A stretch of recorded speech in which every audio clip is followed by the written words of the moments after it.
Greetings of goodwill from my boss, the President of the Republic of Kenya, Dr. William Ruto.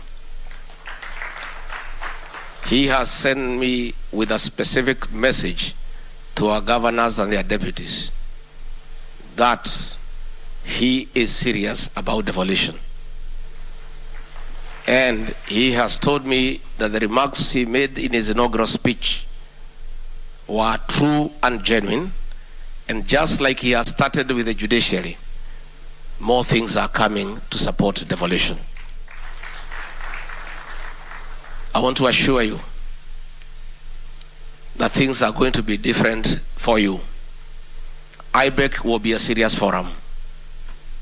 You know it wasn't serious because there was lack of political goodwill.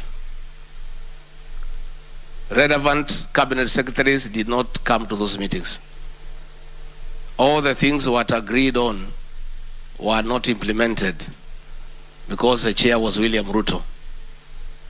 That nonsensical politics have come to an end. All the IBEC forums, all the relevant cabinet secretaries will be present, and they will implement instantly what has been agreed upon.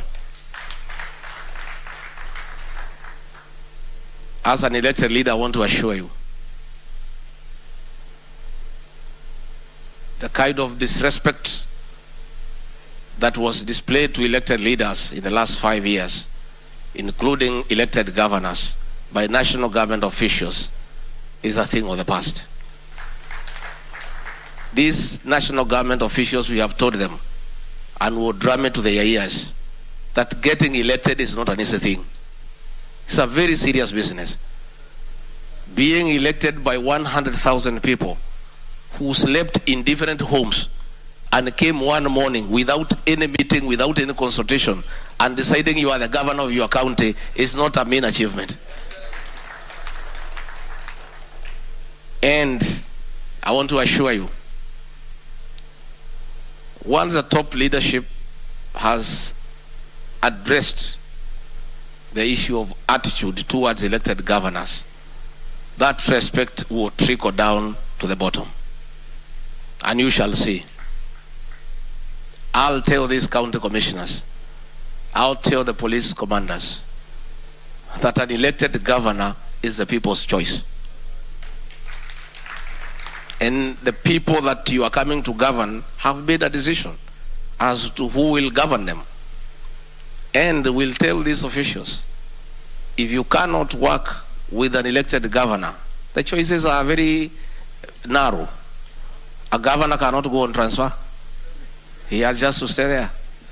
So it's you to align yourself with elected leaders. And I must say, the kind of disrespect we have seen towards elected leaders, all the way from the deputy president to the governors, to the MPs, to the senators, to the women reps, by government functionaries, has come to an end. I will be shortly, once we form government and we have a minister for interior and a PS, I will be convening regional meetings with the regional commissioner, the county commissioners, and the governors, so that we align them properly on the new way of doing things in this country. The sovereignty of this country is expressed by the people through their elected representatives. And that is why we must align all our government officials to that reality so that we are able to work properly. And therefore, that is something that will happen. The President has told me to inform you that the coordination summit will be convened regularly as per the law. We'll do it twice a year, and if need be, we can do it as many times. And he has given a commitment that the first summit will be convened before the end of the year. He has further asked me to inform you that that summit will not be a monologue. It will be a serious consultative forum between the president, his deputy, and elected governors so that we can move Kenya forward. The era of summoning meetings and lecturing elected leaders like children, must come to an end. We must allow elected leaders to speak because they speak for the people, and the people are supreme. So those forums, and I have no doubt in my mind, will unlock most of the issues that you have. The issue of delayed disbursements will be addressed. The issue of transferring the remaining functions, followed by resources, will be addressed shortly. We must give true meaning to devolution, because that is what the Constitution says. And indeed, when we have gone round, the people of Kenya are truly happy about devolution. Therefore, I want to invite all of you, please disregard the various political formations that we had. This coalition versus this one. That is water under the bridge. We are all now elected to serve the people of Kenya. Let us work together. Let us work together, and my office is open.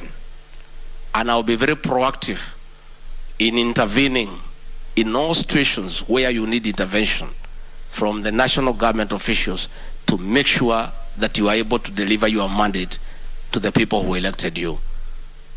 My office will be available. I will be available personally. And for the few who know me, I'm an easy guy. I'm not complicated. I'm not complicated. I have no hang-ups about these positions. This is all nonsense. This is nothing. What is important is to serve the people and to be available to your fellow elected leaders, irrespective of your position. So please, my office is open. Let's engage. Let's move on. And in our new government, we have no boundary of who supported Kenya Kwanza, who supported Azimio. That is water under the bridge. Ourselves, we are magnanimous in victory, and we want to move this country forward. And this is our country, irrespective of who won and who didn't. That is now a matter that belongs to the past. Let us all work together for the betterment of our country. And we have just started the journey of economic transformation to change the lives of the people of Kenya, to improve the quality of life for the people of Kenya, to create an enabling environment for Kenyans to do business. Our policy is less and less government in people's lives and more services to the people of Kenya. Finally, I want to assure you, we are aware of the harassment and intimidation governors have undergone through by state agencies. The level of extortion by detectives pretending to be fighting graft, whereas they were just extorting money from governors and officials, is a thing of the past. We have told DCI to go back to Kiambu Road and wait for crimes to be reported there. They have no business in government offices, hovering all over and creating a toxic environment for service delivery. We cannot have detectives in government offices because they poison the atmosphere and the environment for civil servants to deliver.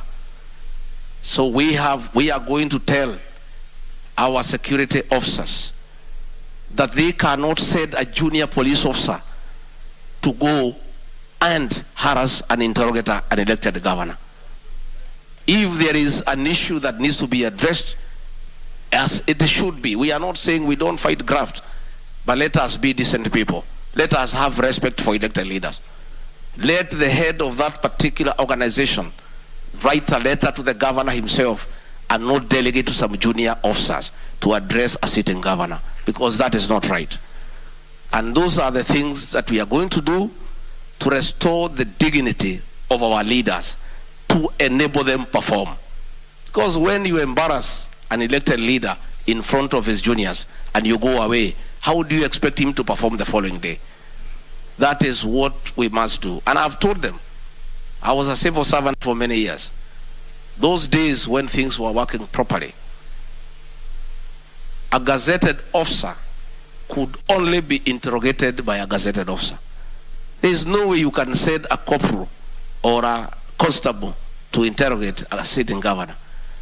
If you want, you must look at the level, the various levels in the security sectors. We engage at that level so that there is dignity and decorum. And that is what is most important. So, ladies and gentlemen, I want to assure you that as chair of IBEC, you will enjoy working with me.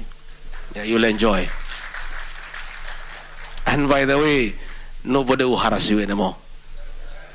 You guys are so lucky that the deputy president is a guy who has been harassed.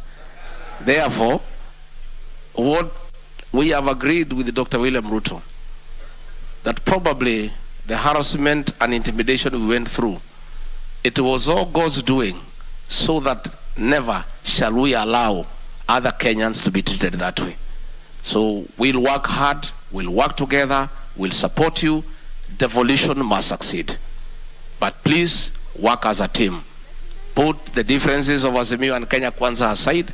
That is water under the bridge.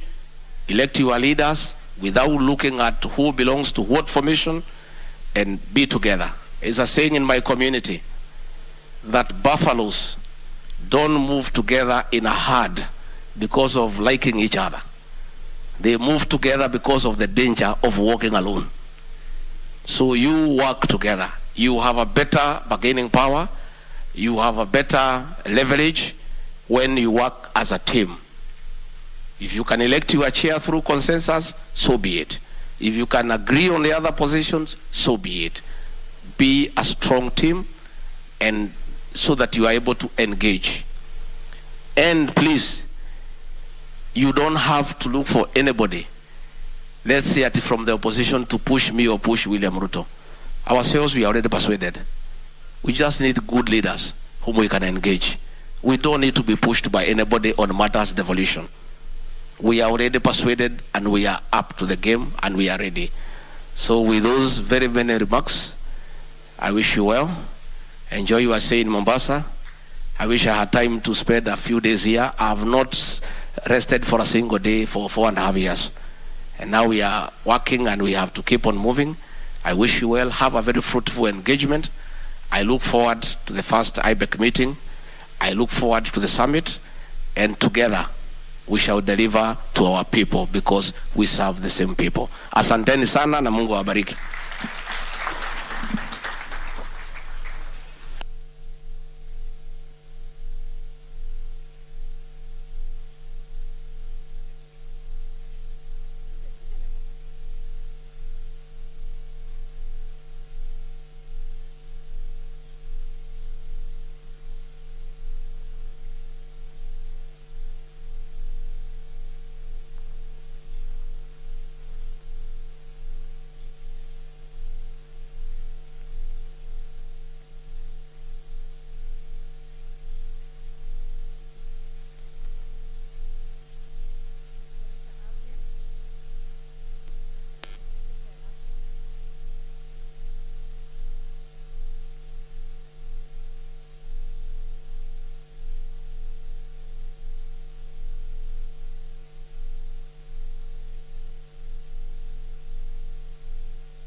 Wasolo, mnanipata?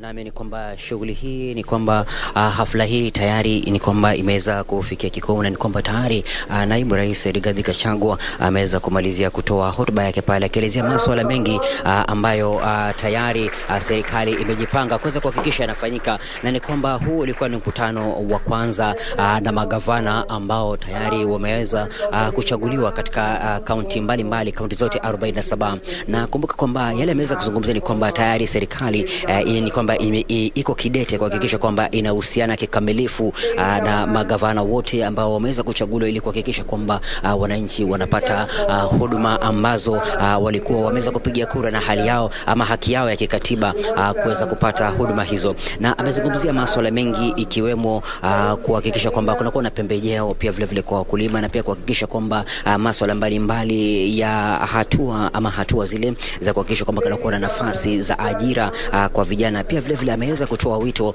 kwa magavana wote ya kuweza kufanya kazi kikamilifu na asasi mbalimbali ambazo za kibinafsi ili kuhakikisha kwamba huduma zinakuwa ni nzuri kwa Wakenya. Pia vile vile ameweza kutoa wito kwa wale wote ambao wameweza kuchaguliwa katika nyadhifa mbalimbali katika angazile ama katika viwango vile vya kaunti kuhakikisha kwamba wanatekeleza wajibu wao ipasavyo. Na ameweza kutoa wito kwamba kwa maafisa wote ambao wameweza kuchaguliwa kutojihusisha kamwe na masuala ya rushwa, akisema kwamba serikali iko kidete kwamba yeyote atakayehusika na rushwa ni kwamba serikali itakwenda kumchukulia hatua za kisawasawa ama hatua kali za kisheria. Na pia vile vile ameweza kuwataka magavana kuhakikisha kwamba kwa sasa na maafisa wao kuangazia matatizo yote ambayo yale yako kwa county, ikiwemo zile pending bills ama madeni yote ambayo yako katika county, na kuhakikisha kwamba wanapeleka kwa serikali ili kuweza kuhakikisha kwamba pale kuna matatizo yanaweza kuangaziwa kikamilifu, masuala ya fedha na fedha ziweze kufika katika kaunti na kuweza kutoa huduma ambazo zinakubalika. Ameweza kusema wazi kwamba masuala ya ugatuzi hayawezi kufanikiwa iwapo serikali za kaunti hazitahakikisha kwamba huduma zinatolewa kisawasawa, akisema kwamba hatua kamili ama lengo la kuwepo na ugatuzi ni kuhakikisha kwamba wananchi wanapata huduma ambazo walikuwa ni haki yao ya kikatiba.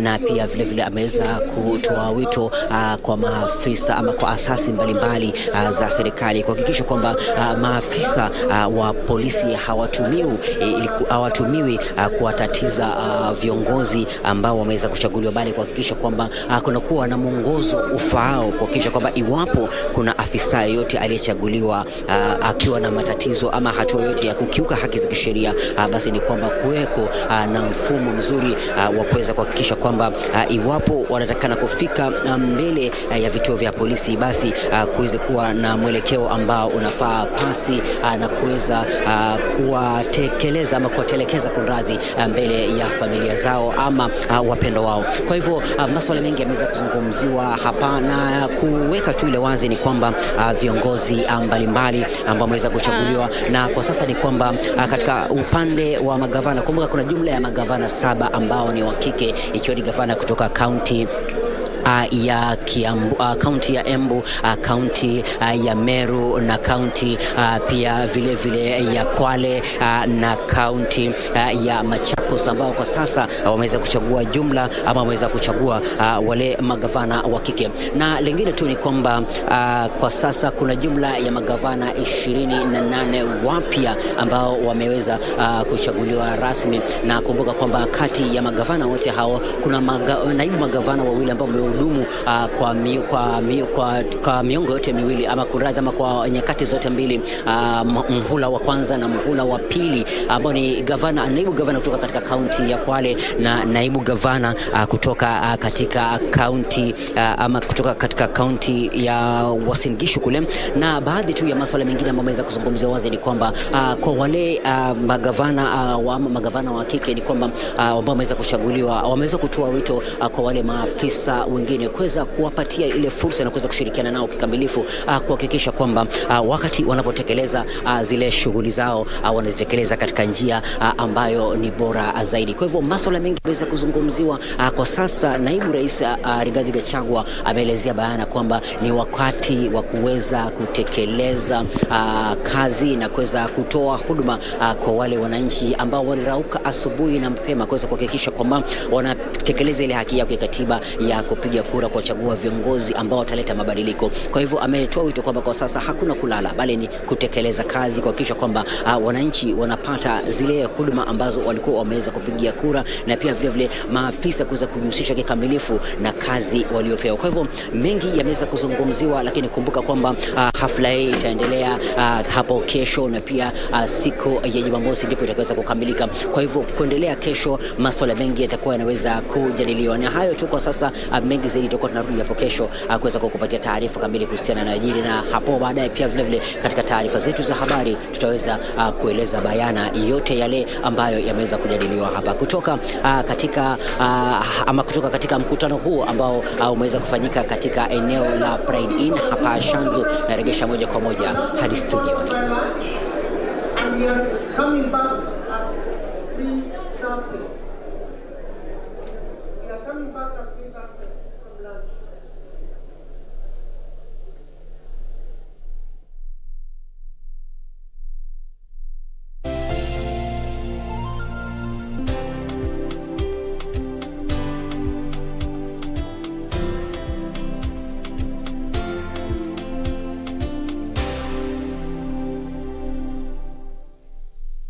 Walimu na wanafunzi mpo? KBC Channel 1 inakutoa darasani na kukuleta jukwani ili upate kuaminika.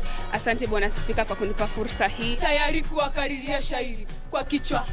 Kuelimika. Udhui gani ya lugha yanayojitokeza katika kauli hii ukirejelea mataifa mengi barani Afrika? Na kisha uburudike. Moja ni fahari yetu, baba, kina mama na watoto. Sauti za njiwa tamu sana. Sanaa ya Kiswahili, elimu na maarifa bila mipaka, kila Jumapili saa 7:30 papa hapa KBC.